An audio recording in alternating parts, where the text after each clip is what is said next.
So Blair, Yes. welcome along to the very first podcast I've ever done. Thank you. Great to have you here, Great to be here. and I've been really excited. I've been reading up about everything you've been into. You've done Sweet. some crazy stuff, I have. and just really keen to talk about all of that. So Sweet. we'll get into it. Well, thanks for having me. I'm honoured to be the first guest. Oh, no, the honour is all mine, I assure you. So, when I first, come across you, Yep. was on Instagram, I think, and I was looking at this crazy guy that, it must have been a more recent post, because you'd walked the Pacific Crest Trail in the States, some 150 days or something. Yep. And I was like, who is this dude? And then I realised you actually live like half an hour from me, not even. Yep. And I realised that with our business, you've been buying our milk for ages. That's right. Big fan. Big fan. So I guess if we wind it right back to the start, and then you've done some other crazy stuff before that as well, but if we wind it right back to the start, Yep. how did you get into doing these big, humongous treks across countries? So, to start with, I probably grew up with a love for nature, but I didn't really have the confidence to get out there myself and do it. So, I think one day I just got to the point in my life where I was not happy enough and I wanted to change. So, that's exactly what I did. I like to spend a lot of time camping with my mates and stuff out and about, but we never really walk very far. Yeah. So this was a cool challenge for me. So I spent all of my money in my bank account just to buy the gear and stuff I needed, and then headed out to walk the Southland of the Te Araroa Trail. So it's just over 1,000 kilometres. I think 1,300 kilometres all up. Mm-hmm. And where does that start? Around. So it starts up in the Marlborough Sound. Yeah. Marlborough Sounds. Yeah. And it heads down sort of the east side of the Southern Alps.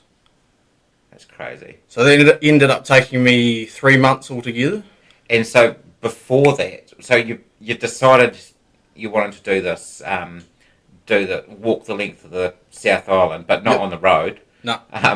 Going up and down mountains and all sorts. I wanted it to be hard. And so what did you do before that to prepare? Like, were you already fit and healthy and climbing up mountains, or? Right. So I was actually 140 kilograms at my heaviest. No way. So that was earlier that year. I got to that stage. So earlier that same year, you were 140. Yep. Yeah. And then you decided something had to change. Exactly. I'd wanted to change for a very long time. So growing up, I tried dieting, all that stuff. I'd noticed my friends, like, we would have the same sort of activity level. Mm-hmm. We would still eat the same stuff. And I was wondering, why the hell am I growing this big? So it's something I'd struggled with for a long time. And I probably did affect my mental health quite a lot. Sure. So, yeah, the walking was what I needed in the end. I didn't know it, but I found it. And so did you just start walking and just around the road, or did you go attack a mountain straight away? Right, so I didn't have much confidence and stuff like that, so I didn't really want to be seen as a big guy walking, So I just started walking around the block every night. Yeah.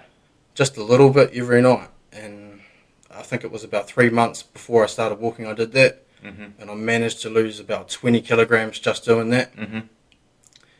And, And did you think, so you started walking around the block, did you already have in your mind then that you wanted to walk the length of the South Island? Yes, so I did make that decision beforehand. You did? I sort of remember the night I did it. I was all alone at home.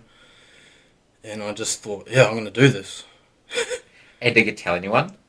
Not for a wee while, probably a week or so later. Probably told my parents. And they were like, yeah, sure. Yeah, exactly. Yeah, sure. Yeah. And so you trained, so how long did you train for before you did it? So just a few months. Yeah. Of walking around the block every night. Yeah. I think my biggest walk I did was 13 kilometres. So that was from Wallace-town, where I live, into Invercargill. That was the longest I'd ever walked before I did it. Really? And that was enough for me to get chafing, and I had like blood dripping out my thighs just from that. So, and so you start this huge adventure. Yep. And I was looking back through some of your story this afternoon, and it was some crazy stuff. Like, it was pretty hard out. Mountains, river crossings. Exactly. Shale faces on the mountains and so stuff like that. It was proper sort of tramping and hiking. So you want to know a bit of experience before you go and do that stuff. Mm-hmm. I didn't have that experience, but I just learnt slowly along the way, and it was very challenging. So I did have days where I was thinking I was probably going to die, but it's sort of just every time I would make it through, it build that confidence in me, and I become a mountain man. Which is very fitting. That's very fitting. Yep. So run us through, I guess, that first big walk. How long did it take you altogether? 85 days. 85 days of pretty much non-stop. There was a few rest days in between. Yeah. Because you meet heaps of people along the way doing the same thing. Yeah. So you form these, what they call tramleys. It's a trail family. Yeah, tramleys. Yeah. That's cool. Yeah. Yeah. And you sort of just end up walking with each other along the way. So there'll be days where you spend in town just doing laundry and showering and stuff like that. So run us through the kind of how it went from the start of that one, and what you encountered and what you had to go through. Yep. So I started Queen Charlotte track up in the Marlborough Sounds, and the first day I walked 16 kilometres. It was the furthest I've ever walked, and I was carrying a backpack at the same time, so I had all the weight I was carrying. I just remember how hard it was. It was the hardest probably day of my life. I walked until I couldn't walk anymore. And you're not supposed to like camp, freedom camp around the area. You got to stick to the tights. But I couldn't make it that far, so I had to find a spot way up on the hill where no one could see me, and I parked my tent up there. And the most uncomfortable sleep I've ever had too, because it was on a lean. So, so at this point, the longest you've walked beforehand is 13 k's. And now you've done 16 k's, and you've got, what, 1,000 ahead? How long was the whole? About 1,000 ahead of you? Yeah, 1,300 ahead of me. 1,300 ahead of you. And so what's going through your head on that first day? That's a good question. So there wasn't much going through my head. My goal was just to survive the next day. And I think that's what got me to the end, and was just focusing on the next day instead of looking and getting overwhelmed with the whole bigger picture. Yeah, just one step after the other, literally. Yep. Literally. And that advice has gone through all my life now, and I think about that all the time. Well, whatever I do, I just focus on the next step instead of the whole goal. Yeah, because if you think about walking 1,300 k's, that's mind-boggling. Exactly. That's mind-boggling. But if you break it down to the next step, the next day, it's achievable. I guess that's the same with anything in life, really, isn't it? Exactly. Yeah. 100%. So, you're getting into it, meeting people. What were some of the... I read one spot there, you had missed a crossing across the face of a mountain or something. Yep. And you were scrambling up and... was it on a shale? Yes. So I'll get to that, but I'll start with... Go back a bit. Yeah, I'll start with after the Queen Charlotte track, it enters the Richmond Ranges. Yeah. So there's a huge mountain range. It's probably like the hardest piece on the whole Te Araroa Trail, North and South Island. So I'd only spent like a week walking the Queen Charlotte before that, and then hit those mountains. And that was the point. I think my mother had expected me to ring home and say I was coming home after the first week. But it never happened, and entered the Richmond Ranges with 13 days of food. Did you have much contact with your parents while you were away? Not a heck of a lot. I sort of wanted to just experience it myself in the moment. Yeah. And And you were by yourself the yes, whole time? Or yeah, apart from meeting not other yes. people? Yeah. So it Yeah. took me 13 days until I came across my first other walker out there. Really? Far out. So she was a lady from Auckland, Uh-huh. and her name is Red, Uh-huh. and she's an awesome lady. And she Shout out she to actually Red. she gave me a name called the Orange Man. Which is that? So is that how you got dubbed the Orange Man by Yep. Red? Yep. So my official trail name is now Orange Man, Yeah. and it's stuck with me. Yeah, up until now. Yeah. So it's pretty cool. Excellent. Excellent. So you're in the Richmond Ranges. Yep. So Richmond Ranges, we have our first big sort of mountain climb, Mount Rintle. Mm-hmm. And what I did is I just took my time. I think, Red and the other people that came along, they all went ahead of me and I was sort of behind. And so I just took my time. It ended up taking me 13 days to get through the Richmond Ranges. It normally takes the average person 6 to 8 days. Mm-hmm. So I was out there a lot longer. But I made it through there into the next town, St. Arnaud, and was able to get a room for the night and shower and stuff like that. I remember feeling like I just survived a plane crash. I was going to say that must be such a crazy feeling knowing that you've just accomplished that. Definitely. Definitely. And sense of achievement. Yes. Probably relief. Yes. Relief, and then you still got the next section after that, was a big one, the Nelson Lake section. Uh-huh. It goes over some big passes up there. Mm-hmm. The one that you talked about, the Scree crossing, that was up there. So ended up missing the orange trail markers, and I sort of just ended up keep going upwards, and I was on my hands and my knees crawling up this scree and the scrub, and then it got to a point where I was like, I can't walk back down this safely. I was like, this can't be the trail. So ended up looking a good 300 metres to my side, and there's a big orange trail marker that I'd missed way down. So I thought, it's going to be too hard to get back down what I've climbed up. So I thought, let's just cross the scree field. So that's what and how steep was it? Like literally you had to be on your hands and knees? Pretty much, yeah. And how far down was it if you slipped? You'd die. I think your momentum, you just wouldn't be able to stop. Yeah. And unfortunately, I think there's only been a couple deaths on the trail so far, and that was one of them. A British guy, I think, died around that area. Doing something similar. Yeah, slipped. So it was in the back of my head the whole time. It was a hot day, and I just remember sweating. I was anxious. Yeah. Just remember taking my time, walking across the scree field. And I remember I had one hand on the screen to sort of balance myself, and I was trying not to fall. So I made my way. It took me a very long time just to cross this, and I made it just to the other side. I was relieved, and then I seen a couple of people walking the opposite direction of me, back down. They were like, oh, what are you doing out here? And I was like, I'm explaining, I'm going over the pass. I'm walking the Te Araroa trail.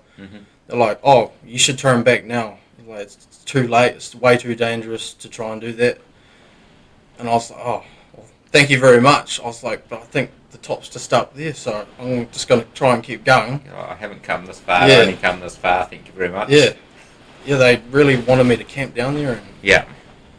But I just kept going, and got to the top. There was a man in a white robe at the top.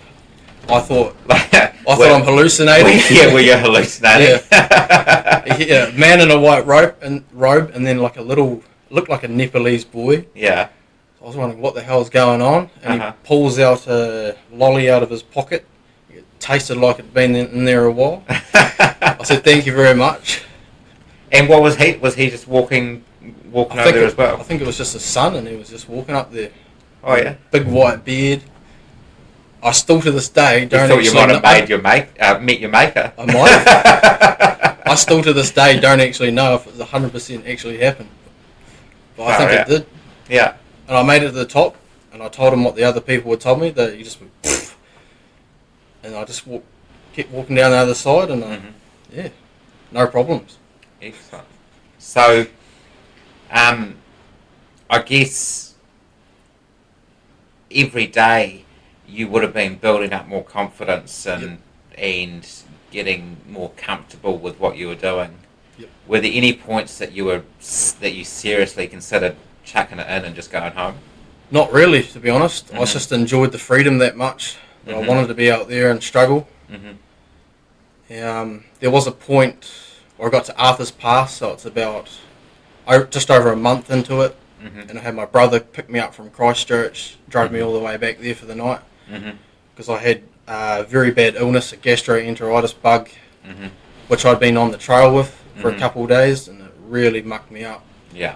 So that was probably my lowest point that time. So, and did I read somewhere that when you got sick with that, you still had like a 5-hour walk Yep. to get out, to Yes. get your brother to pick you up? Yes. So I didn't. Most people wouldn't even walk to the letterbox Yes. if they were that sick. Yep. So the part of the trail was called the Deception River, Yeah. and it's the coast to coast race goes through there. Mm-hmm. So that's where they mountain run. Mm-hmm. The river is very dangerous. It can flood quite often. Mm-hmm. So the day that I went up the river, I seen a bouquet of red flowers on the side of it. Mm-hmm. I just got that bad feeling in my stomach. It was probably the sickness coming on though too. Mm-hmm. And just kept walking and crossing these rivers. And it was just pissing down with rain, and the higher I climbed, the river got more flooded, to be Mm-hmm. honest. And I just ended up in a hypothermic condition. I didn't really know I was at the Mhm. time, but I made it to the hut at the top of the climb, Goat Pass Hut. Mm-hmm. And it wasn't too much longer. I changed into my dry clothes, but I hadn't dried my body off properly, so I had a little bit of moisture on me. There's no fireplace in the hut, so it could be very cold. Mm-hmm. And there was one point in the night, thankfully there's other people there, so I was talking to them, Mm-hmm. and I got so hot that I just like ripped off my beanie and some of my warm clothes, and just had almost blacked out actually. And that's Just felt- because you were getting sick. I was just that cold that I That felt cold. that hot. Yeah. Getting hypothermic. And I didn't really know I was sick at that time Mm-hmm. until later that night. And Mhm. then, that's when the diarrhea came about. Oh. And didn't have much toilet paper, so I had to get pretty inventive. Oh dear. Yeah. And would have been a few quick Yeah. runs out to a long drop, I guess. Yeah. And I also didn't tell anyone around me that I was in a bad situation at the time too. Mm-hmm. I'm not sure why that was, but I guess I wanted to be strong. Yeah. Oh well. It sounds like you were pretty determined to. Yep. To get through no matter what. Yep. So the next morning I woke up, felt awful. Mm-hmm. I was almost about to press my PLB, which is like my rescue device, Mm-hmm. but never did. I just started walking, Mm-hmm. made it down, and someone offered me banana bread along the way, and that gave me the pick-me-up I needed just to get back to the Keep town. going. Yeah. Far out. And so your brother picked you up and you spent a day or two there. Yeah, just a day, Just a day. and got a few items like a power bank and a Mhm. cooker system. I didn't have anything to cook with, Mm-hmm. so it was... So that's a good good question actually. Is what were you eating and what were you Yeah. carrying with you along the way? Yeah, so I didn't carry a cooker Yeah. to start with, and that was just to save weight. I Mhm. thought I'd try and get my pack weight as low as I can, Mm-hmm. because I didn't have you need more money to buy the light gear, which I Mhm. didn't have. Mm-hmm. So yeah, So like yeah, you mean like the packs and all and sleeping bags Yeah. and all that kind of yeah. stuff. So my bag was a lot heavier than other people's, I think. Yeah. Just from that. Yeah. So no cooker. I just had OSM bars most of the time. Mm-hmm. So 1 square meals, Mm-hmm. and that didn't last long very well. They're just sickly sweet. Yeah. So if you're eating them constantly, your Yeah. body just ends up wanting to reject them. Yeah. And thankfully, I guess I was that big that I had all that fat on me. Mm-hmm. And I think that's probably what got me through a lot of it. When you started that walk, what weight had you got down to then?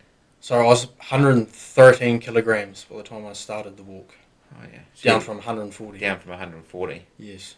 I still couldn't actually fit the buckle on my pack around my stomach. Oh yeah. It was that I couldn't even fit my rain jacket when I started. Yeah. Crazy. I just had to hope that I was going to lose a bit of weight. along the way. Yeah. Far out. Yeah. Yeah, well, that's true. Because I mean, when I was reading some of your posts, and you were talking about what you were eating, I was like, he's not eating much. Where's he getting all his energy from? Yep. So what did you weigh when you finished it? So when I finished it, I was 83 kilograms. Yeah. So that's 30 kilos. Yeah, it's almost 60 kilograms, I think. Well, 30 from when you started and Yep, 60 yeah. from when you Yep. from when you was at 140. Yep. So 30 kilograms all up on the That's South nuts. Island. Nuts. It was nuts. Yeah. And when I got home, everyone didn't really recognise me. I was a different person. Yeah. Well, in more ways than one. Exactly, yeah. Yeah. I had that confidence. Yeah. Which I never had before. Yeah, for sure. It was awesome. So what else happened along that one? And then we'll get on to your next crazy adventures. Right, well, there probably wasn't too much more interesting stories on that one. Yeah. But, I mean, I recommend anyone to do it, especially in New Zealand. If you're a New Zealander, try and do this trail one day. I think it'll give you more of appreciation of your country, and you'll see a lot more of it than anyone else. A lot of the time it's overseas people that come and walk these trails. Yeah. And there's only a few Kiwis, but it's very interesting. We have an amazing backyard. Yeah. Yeah. It's very interesting. It's one of a kind. And so you finished that first one in Bluff. Yep. Which is down here. Yep. Not far from home for you. That's right. So you have a welcoming party and everyone there? Yeah, it was really nice because other people don't really have that welcoming party. Mm-hmm. So I had my family, my cousins, my grandparents. Mm-hmm. A few of the people I walked the trail with had waited for me there. Oh, yeah, so my little family. They got there first? Yep. And that's pretty cool. Yep, they got there first and they were all waiting a very long time for me to get over the Bluff Hill.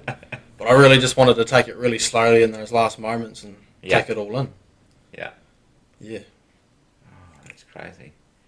And so, so once you got back, was it hard getting back into normal life? Like you've been doing this for pretty much 3 months. You had to did you have to go back to work? Or? It was, so yeah. I did have to go back to work, but it did feel good. I think other people talk about post-trail depression. Mm-hmm. It can be quite a real thing when you're out there walking in nature for such a long time and then have to go back to working a job. Mm-hmm. But I guess I just didn't. I had that new confidence in me, and so I was actually excited to tackle new challenges. And I guess your whole life at that point had completely changed around in only about a year. Yep. Maybe just over a year. So you're a completely different person. Yep. Different perspective. Yep. And ready to take on anything, really. Yep. Honestly, for me, the trail never ended. It just felt like a new beginning. Yeah. That's awesome. Yeah. That's pretty cool. Yeah. And so, did you start planning your next thing straight away, or did you kind of think about that a little bit later, or? I think I just saved up a bit of money again before I started thinking about it. And then once I had enough money, I was going to go walk the North Island. Yeah. So that was part 2 of the trail. Mm-hmm. So most people normally start walking the North Island at Cape Reinga and head to Bluff. But yeah, so I did it sort of the wrong way around. Mm-hmm. Yeah, I think if you're going to do it, walk the North Island first and then walk the South Island next. Is the North Island easier as far as mountains and trails and all that kind of stuff? It's definitely easier because it's a lot flatter. Mm-hmm. You don't have as much mountains. Mm-hmm. I think there's only one mountain range really towards the end. That's a big one. Mm-hmm. So most of the time you're walking on beaches and roads, which is quite nice, but it's not as good as the South Island mountains. Not as challenging. No. Yeah. So I went and did that the summer after 2016 to 2017. Oh yeah. And it took me 60 days to walk that, so it was a bit quicker. Mm-hmm. I didn't really enjoy it that much by the end. Mm-hmm. But just had a goal in my mind to do something bigger after that. Wanted to finish that. Yeah. And so what do you do normally for work or in between? So currently I'm a freezing worker. I'm a lamb boner, mutton boner, and it's good. It gives me enough time to sort of go hiking and stuff in the off seasons. Mm-hmm. So right now that's working really good for me. Yeah. But before that, I was working for a farm which grows vegetables, stuff like that. So a lot of tractor work. Yeah. And that's sort of where I ended up finding a lot about food. Because you're right into natural, healthy food, growing your own. Yep. Tell us a bit about that. Yep. So I started vegetable gardening quite early on, before I ever started walking. I just had a fascination that you could grow food from a packet of seeds, and so I started really small, grew potatoes and carrots and things like that. So I was into sort of growing my own food and stuff like that. So when I went hiking, it's sort of the opposite. You don't get to have that fresh food. So it's quite different. So I started working for a farming company that grows potatoes and carrots and things like that. And I realised pretty early on that this isn't how I thought food was grown. It was a lot different from my vegetable garden. In what way? Well, that's like the mass production, really. It's they're producing that much that they need to do different things with the food and make money off it. And so, do those things make the food better or worse for people, as health-wise, I guess? Well, it makes their job easier to be the farmer, so they don't have to deal with the weeds and things like that. But I just thought it was a bit weird that, like, these potatoes have been all sprayed off with weed killer, and the whole field looks dead. I was like, this doesn't seem right. It's supposed to be alive and flourishing. So it was a big eye-opener for me, just to experience that. And I spent way too long working there, more than I should have. Yeah, not good. And so, tell us a bit about what you do with growing your own stuff at home, and what kind of food you eat now. Yep. So I grow I try and grow half of my food. So mostly potatoes, onions and carrots and things like that. But yeah, just mostly grow potatoes. So every night I go outside, dig potatoes, and it's cool. I just get the feeling of getting my food every night. You're a true southern man. Yeah. Eating his own potatoes. Yep. I think like the long-term goal is to get into hunting and stuff like that and source pretty much 100% of my own food. And so, I guess we'll come back to walking For sure. soon. Yep. But I see that you're starting, I guess, a brand or business. It's called Primal Health South. That's Is that the right? one, Primal Health South. So tell us a bit about that. Because I looked on your and this may sound a bit crazy, but I looked on your Instagram and I seen one video of you like chugging 26 eggs and some liver or something. Yeah. I was like, what's this guy up to? Yeah. But tell us a bit about Primal Health South and then tell us a wee bit about the eggs as well. Okay. And what the deal is there. Yeah. So it actually started as a bit of a joke, just between a mate of mine. Yeah. I told him about this idea I have of wanting to start this sort of something, a side business. And he just started calling me Primal Health South. And then so that sort of gave me the confidence to actually act on it. And I'm known for eating some pretty weird things. And everyone around me at my lunch table at work would look at me and think, what the hell is he eating? So I thought I'll make a bloody show of it. So do you eat 26 eggs for lunch every day? So not every day. Not every day. 26 raw eggs. Yeah. In a jug. Yes. It was. So I've only done it once, the 26 raw eggs. Yeah. But I still feel like I can do a lot more, so you never know. Yeah. So tell us, what is Primal Health South? So Primal Health South, I think, is just a self-experiment of myself. I think I've proven a lot already that the things I do have a lot of, I don't know what to call it.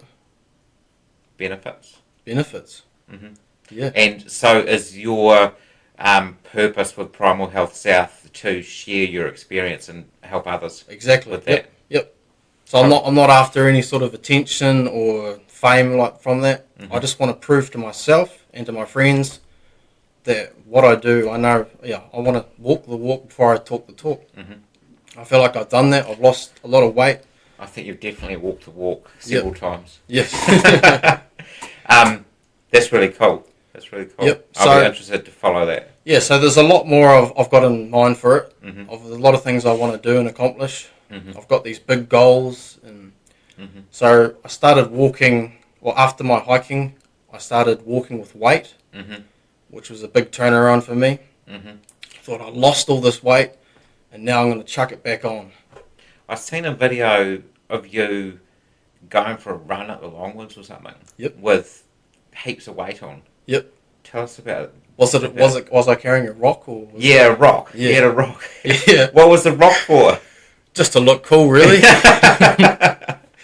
No, I'd had that rock for quite a while at home, and I'd chuck it around, do some exercise with it, and it's been a dream of mine to take that rock to the top of the Longwoods.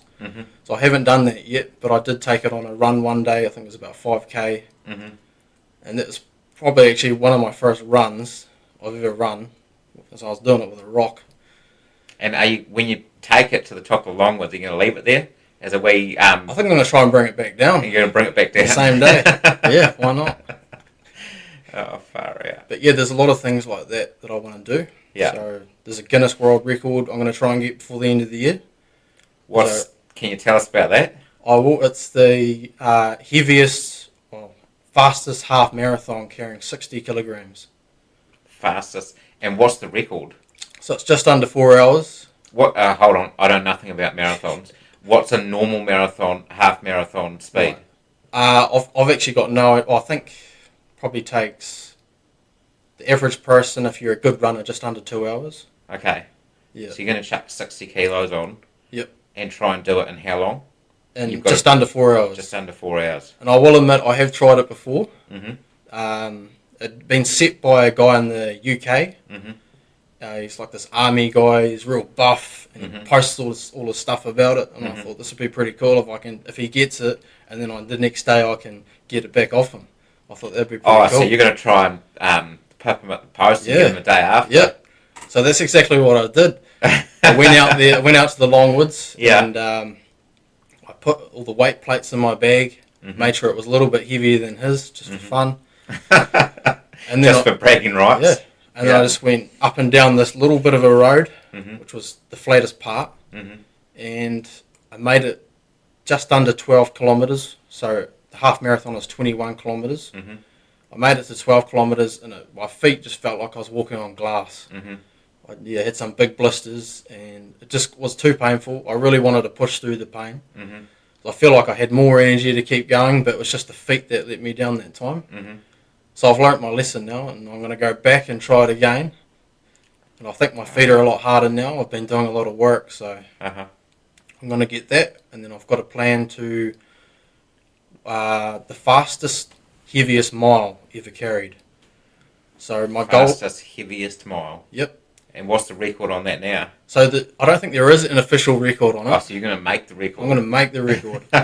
There's a lot of interesting people online that, like you might have heard of a guy called the Liver King. Yeah. Yeah, so he has this thing called the Barbarian, which he has a sled, a weight vest, some ankle weights and things like that. Average all adds up to about 280 pounds. I'm not sure, it's probably 130 kilograms, something like that. But I think the record for that was just over 2 hours. For what distance? A mile. It's a mile. For a mile? Yep. Yeah. And then so I had this idea. I did sort of the same thing. Instead of having a sled, I just put all the weight on my back in my weighted vest. So 138 kilograms all up, 300 pounds. And my goal was to get a mile. I only ended up making it half a mile. But yeah, I gave everything I had just to get that half a mile. And it was hard enough. It took me 20 minutes, I think. So looking at the times, I was like, well, if I could actually do the mile in, say, 40 minutes, that would be huge compared to someone like the Liver King. So that's one of my goals too. Watch the space. Yeah.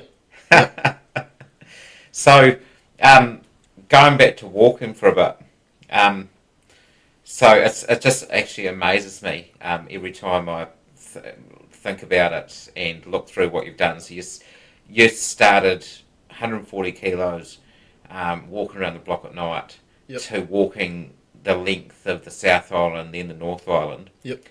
And then you went and took on something even bigger, Yes. the Pacific Crest Trail in the States. That's right. So, obviously, did you meet someone on one of the trails that told you about that, or how did you get into that? So it's hard for me to remember how I first found out about it, Mm-hmm. but I did watch a movie around the time I walked the South Island called Wild. Mm-hmm. It's by Reese Witherspoon. Mm-hmm. It's quite a good movie. She walks the Pacific Crest Trail, and I think I didn't really register in my head at the time that was something I could actually go and do. Mm-hmm. Didn't know the trail still exists and stuff like that. Mm-hmm. So I think it was just in the back of my mind for a little while.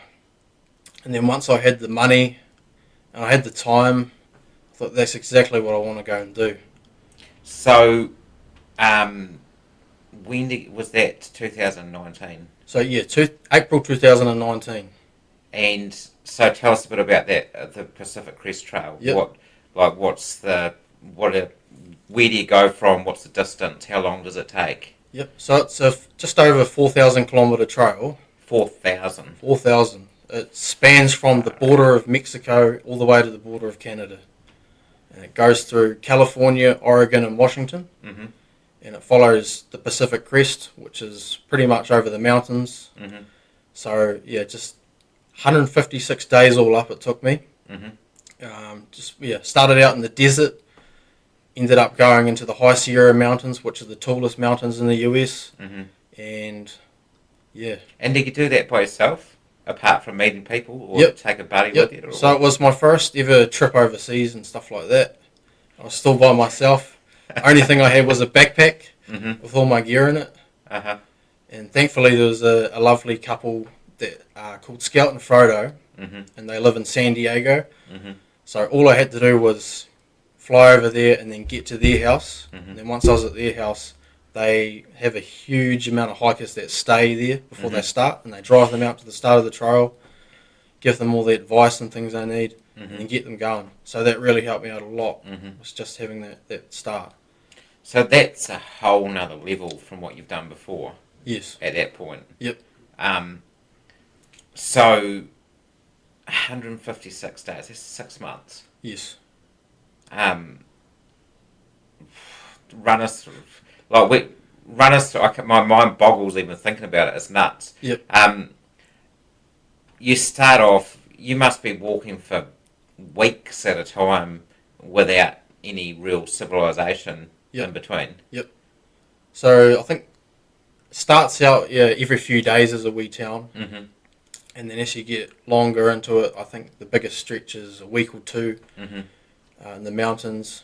But yeah, so every week you end up popping out at a road or something like that, Mm-hmm. and you just stick your thumb out, hitchhike, Mm-hmm. whoever's going to take you into the nearest town, and then from there you can do your resupply, your laundry, your shower, Mm-hmm. or just party with the other hikers.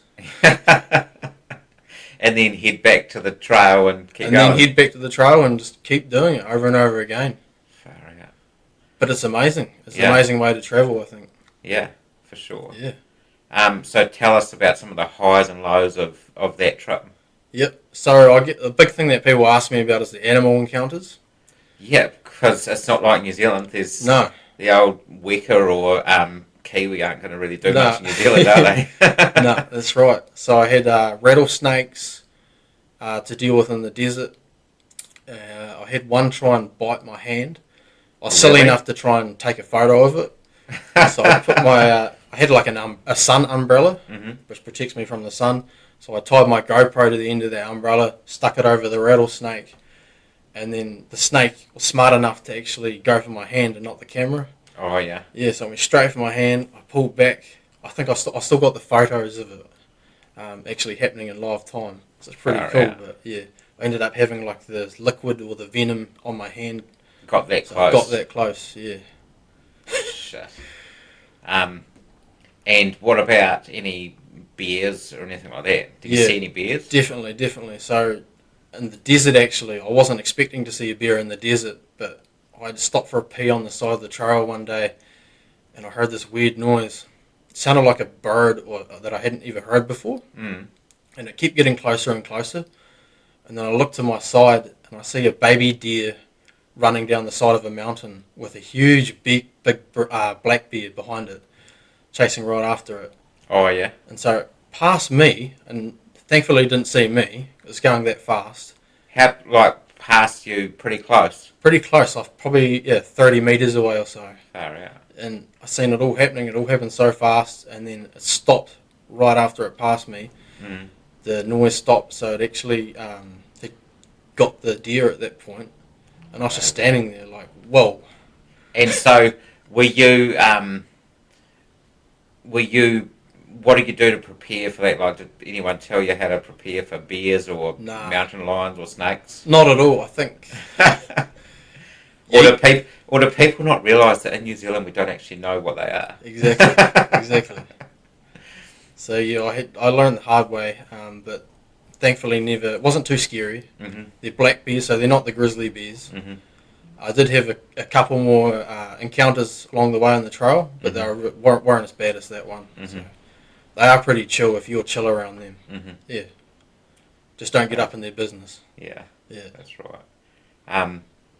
And so, what were some of the challenges? I read somewhere that you come across a lady that had been stuck up there for overnight or something on a mountain. Yeah, that was a crazy story. That one. So that was in the High Sierra Mountains. Mm-hmm. It's actually Mount Whitney, which is the tallest mountain in the US. Mm-hmm.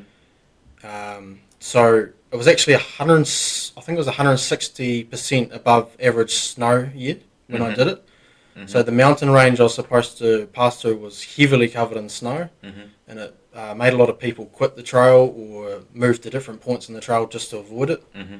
So there wasn't many people going through that section. Mm-hmm. But thankfully there was enough people around me to form a wee team, and we made it through safely. We had ice axes, like micro spikes. So every morning we were going over these big passes. Mm-hmm. So I learnt a lot about mountaineering just from doing that. That's nuts, eh? Yeah. So now you've gone from from walking around the block to full on mountaineering. Yep. Through snow covered passes and everything. That's right. Yep. Crazy. So to tell you about the Mount Whitney story, I had 3 mates with me. Mm-hmm. And it was 12 o'clock at night. We'd started to left the base camp, our tents, and we started to head up to the top of the summit. Mm-hmm. And we do this in the dark because the ice is frozen solid, but during the day it can melt and it turns slushy, which makes it more dangerous. Mm-hmm. So it's actually safer to do it in the night time. Mm-hmm. There was a huge thunderstorm just before we started, from about 6 o'clock to 12 o'clock. Mm-hmm. It was horrendous. I've never heard thunder like that before. Mm-hmm. And thankfully by 12 o'clock it all seemed really calm, and so we went and did this mountain climb. One of the guys along the way turned back because it was getting a bit too hard. Mm-hmm. Respected him for doing that. Mm-hmm. It was also like, we should probably all head back together as well, which I would normally do. Mm-hmm. But I had another friend with me who was an American, and he wanted to keep going, so I wanted to keep going too. Mm-hmm. And together we made it up to the top of the summit just before sunrise. Mm-hmm. Beautiful. It was, great. Mm-hmm. But then I was on our way back down. We got to this point in the trail, and there was a young sort of woman there. She looked quite concerned, and she was sort of asking for help. It turns out she was also a walker of the Pacific Crest Trail. Mm-hmm. And she said, there's a lady over this way that needs some help. So it was actually at a trail junction. It was just off where we head up. Mm-hmm. So we never seen her on the way up for that reason. Mm-hmm. So thankfully, this lady had asked for some help, and I managed to go with her. My mate was just a little bit ahead of me at the time, so he went back down the other way. Mm-hmm. So he didn't know that any of this was going on. Mm-hmm. So I went over to go see what the situation was, and there's a lady in one of those space blankets, emergency blankets, sitting in between some rocks, and she took it off to see her face, and her lips were purple, and just looked really close to death. So what had happened to her? Had she got stuck up there, or she had fallen, or? Yeah, so she got stuck up there the night. that big thunderstorm during happened. the thunderstorm. Yeah, or maybe even before. Right. She'd walked. She was with other people at the time as well. And what kind of temperatures are you talking at that point? It's hard to say. Really hard to say. Yeah. But frozen. Yeah. Snow. Cold Frozen. enough to be frozen. It's yeah. going to be 0 or below. Exactly, and you're above 4,000 meters above sea level at that point. It's going to be well below 0. It is. Yeah. So this lady was wet. She was covered in wet clothes, and she had been up there the whole night, just sitting on those rocks. So I was Talking of thunderstorms. Yeah. If this ends up on camera, we've got like a full-on storm going on outside now on the audio. That's like sound effects on purpose. Yep. Good job, guys. Yeah. Just another day in Southland. Yeah, that's right. So found this lady. She was wet. Been up there all night. Yep. So all night. It wasn't until that morning that we found her. Well, some other people had found her on their way up. And they actually just left her there. I think they gave her the emergency blanket and decided to keep going to the summit. So some people actually do that. It's called summit fever. Yeah. And they just, it's all they can focus on. So thankfully there was a few French Canadians around at the time. They're the ones who called us over. And I seen this lady, assessed her, and then immediately, thankfully I had some equipment in my bag. So take off the wet clothes, replace it with the dry clothes.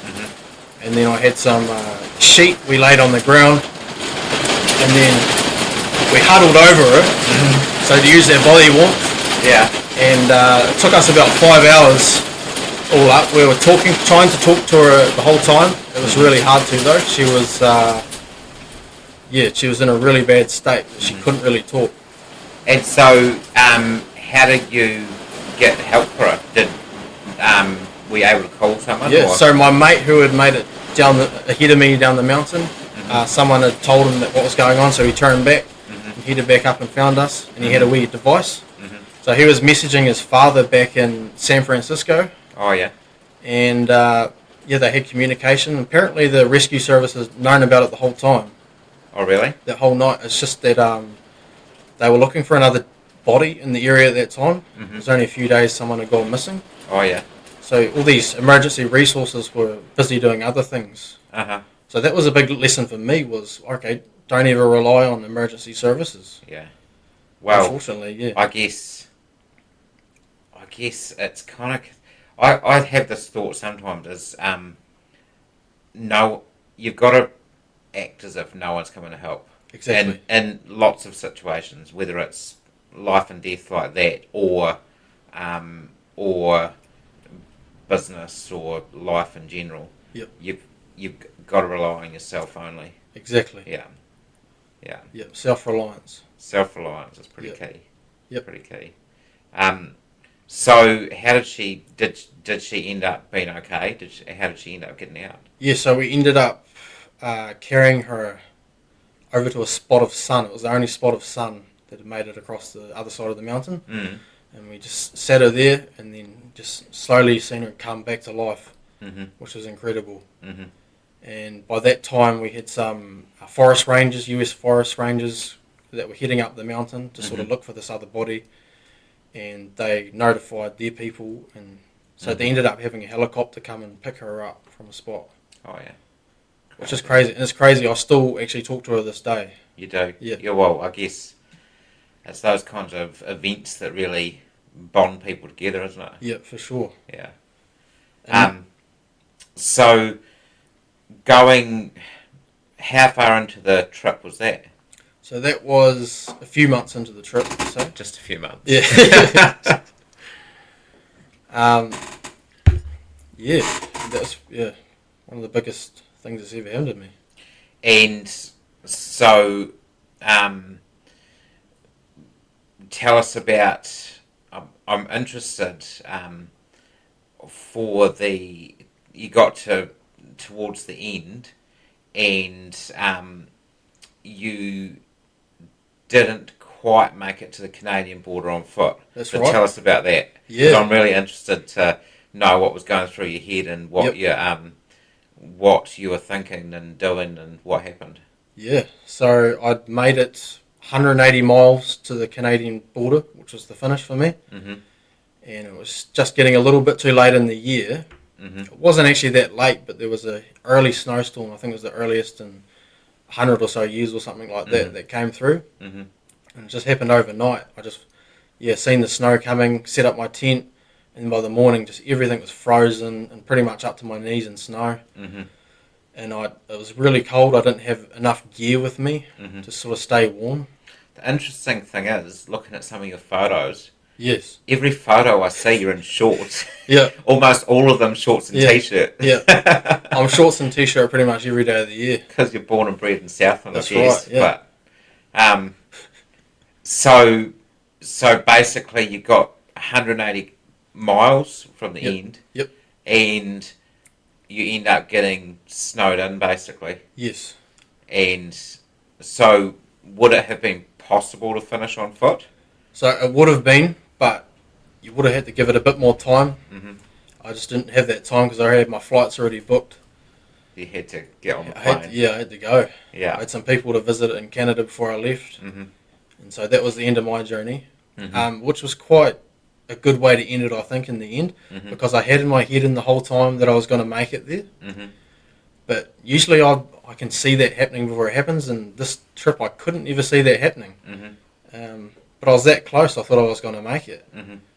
And then this happened. And so if the weather had held out, yep, how many more days would it have taken you to I think get it's there? just a week. Just a week? Yeah, I had all the food supplies in my bag. I brought from a gas station only a couple of days beforehand. And most people, there's also another stop along the way that people stop and resupply at. But I just thought, I'm going to just supply all now and just head straight there.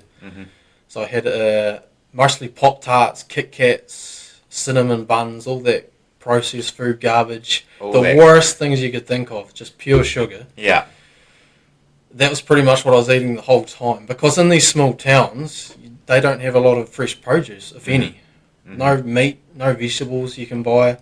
It's just the processed garbage that sits in the gas stations. Yeah. And I guess when you're out walking like that, whatever goes in, you're burning straight away. Exactly, yeah. Yeah. Pretty much doesn't matter what you eat, you're still going to lose weight if you're walking every day. Yeah. For that long up and down mountain. Yes. So that's pretty amazing. See, 4,000 Ks. Yep. 4,000 Ks or miles? Ks. Ks. And 156 days. Yep. Is there anything else on the horizon for you? I'll say there definitely will be. It seems like you keep lifting the bar each time. Yes, yep. I'm not sure if it'll be predictable. I think the next thing I'm going to do will be quite unpredictable, which I do have some big plans for too. Can you share them with us, or not yet? Or you don't want to share them just yet? I will share a little bit because I post like a story every day of my training. So at the moment I'm training for a running race, just something I've never done before. I don't know why I want to do it. I think it's just a whole new discipline for me to learn, which is why I want to do it. There's this crazy concept called a backyard ultra. So instead of a race with a start and a finish line, you've just got a 6.7k loop, which starts every hour on the hour until there's only one man left standing. So you keep going till everyone quits, basically. So how long the actual race goes for depends on the second last person. So they call that the assist, and some of these races can go for like 4 to 5 days. So is that non-stop? It's non-stop. So depending on how fast you run the hour, you can use that time left in the hour to recover or do whatever you need before the hour starts again. Okay, so it's one lap every hour. Yes. Okay. Oh, why do you do these things? Exactly. I'm trying to find the hardest things I can possibly do. Yeah. Just to prove to myself and everyone around me that anyone can do this. Because I know if I can do it, then anyone can do it. Yeah, that's pretty cool. Yeah. That's pretty cool. So I've got about 160 days of training left to go. I'm just over a couple of months into it so far. So I've never really run before that, apart from rocks and stuff like that. So it's quite a learning experience. I'm using like different muscles having to run. It's quite different from the hiking. Yeah, for sure. But I think it's the weighted hiking that I've done beforehand that's going to help me a lot. I think that's built up my base endurance, and I think that's probably what some of the other runners don't have. I think a lot of the competition will have a lot to do with how fast you can walk and how long you can walk for as well, not just the running. So there's So I guess if it's, how many Ks is the loop? 6.7. So 6.7. every 24 hours it equals 100 miles, which is 160 kilometres. Every 24 hours. Every 24 hours. And it can go for how long? It just goes for as long 4 or 5 days. long as it can, yeah. Are you going to be the last man standing? Is So, that your goal? So my goal is to outright win the competition. I've got no shame in saying that. Well, why do it otherwise, I guess. Exactly, that is exactly right. Yeah. You've got to have the self-belief to actually do it. If you don't have the self-belief, you'll never get there. So you have to start with that self-belief. And my goal is just to give it everything I've got. I'm going to spend every day training, no matter if it's going to be a run or just a 30-minute strength train. If I'm that tired and I can't walk or run, I'm just going to walk a kilometre.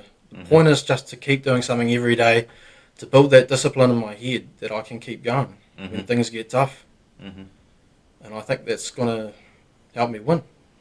So, how, this may seem like a silly question, I guess, but how different is your life now compared to when you were 20 and 140 kilos, and how different is your outlook and your perspective, I guess mental health as well as physical health? Yeah. What's the main things that have changed for you? Yeah, it's a huge change around. So my mental health was not great before I ever started walking. Walking was the thing that changed it, just because I needed that daily discipline, and that built me up the confidence in me. And now it's completely different. I know I can do anything. I don't struggle. I struggle every time I run and stuff, but I do it on purpose. Yeah.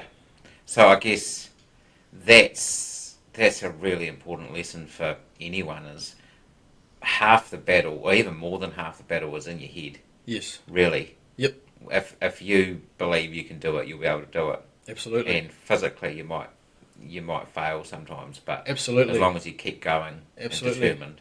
And I've failed so many times. It's not funny, and like I recommend it though. Get good at failing. Honestly, it's the best thing ever. Yep. Best thing ever. Yep. You can't go wrong.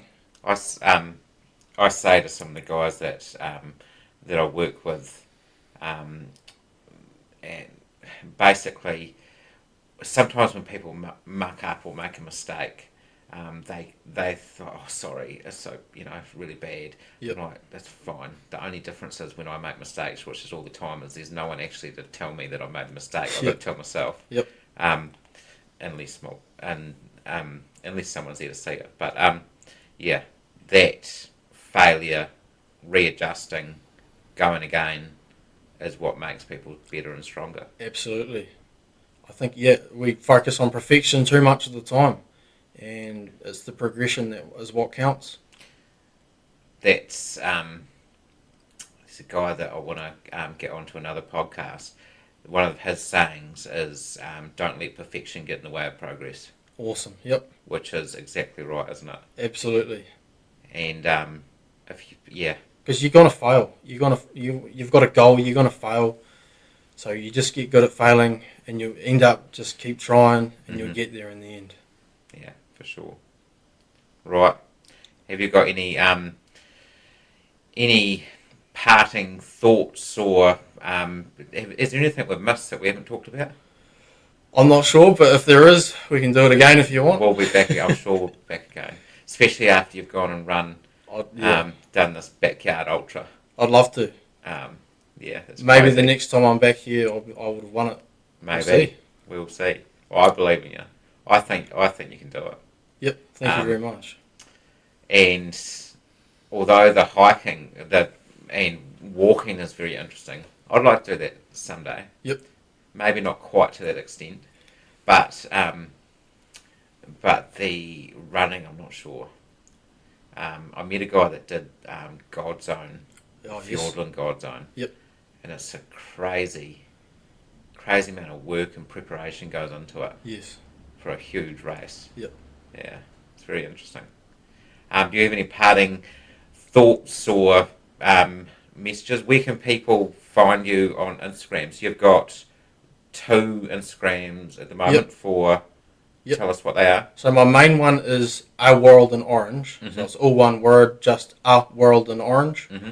And my other one is Primal Health South. Mm-hmm. There'll be a lot coming on there for sure. Excellent. And you can also add me on Facebook if you want. If you're a real person, just add me on Facebook because I chuck my videos up on there too. Mm-hmm. That's pretty much where you can find me. But cool. parting advice is just go hard. If you want something in life, go get it. Excellent. That's it. Very inspiring and motivating. And glad that we've been able to get you on for the very first ever podcast. Yep. And yeah, keep drinking that milk. I definitely will. I think sometimes you keep us in business. Yep. Which is great.